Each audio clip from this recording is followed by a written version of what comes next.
বিশ্ব অর্থনীতি বর্তমানে এক সংবেদনশীল ও পরিবর্তনশীল সময়ের মধ্য দিয়ে এগিয়ে যাচ্ছে। প্রবৃদ্ধির গতি কমছে আর অনিশ্চয়তা বাড়ছে নীতিগত পরিবর্তন, বৈশ্বিক বাণিজ্য বাধা এবং আর্থিক ঝুঁকির কারণে।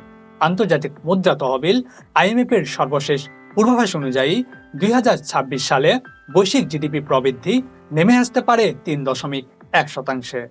IMF এর ওয়ার্ল্ড ইকোনমিক আউটলুক বলছে 2024 সালে বৈশ্বিক প্রবৃদ্ধি ছিল 3.3%। তা 2025 সালে কমে দাঁড়ায় 3.2%, এবং আগামী বছর আরো দুর্বল হওয়ার আশঙ্কা রয়েছে।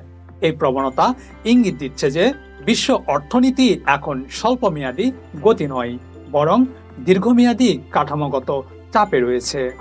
উন্নত অর্থনীতিগুলোতে উচ্চ সুদের হার, শ্রমবাজারের সীমাবদ্ধতা এবং কঠোর আর্থিক নীতির প্রভাবে 2025 সালে গড় প্রবৃদ্ধি মাত্র 1.5% সীমিত থাকতে পারে।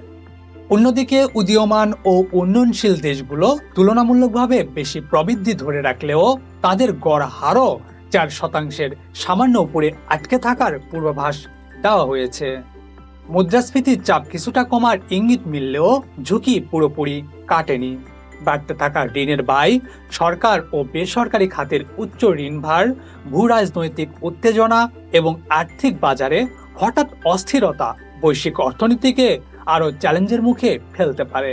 বিশেষজ্ঞদের মতে এই পরিস্থিতিতে টেকসই প্রবৃদ্ধির জন্য প্রয়োজন নীতিগত স্থিরতা, আন্তর্জাতিক বাণিজ্য সহযোগিতা এবং প্রযুক্তি নির্ভর উৎপাদনশীলতা বৃদ্ধির সমন্বিত উদ্যোগ।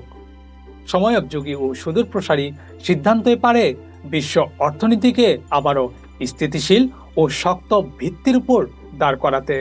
Rajkiran Das, insurance news BD.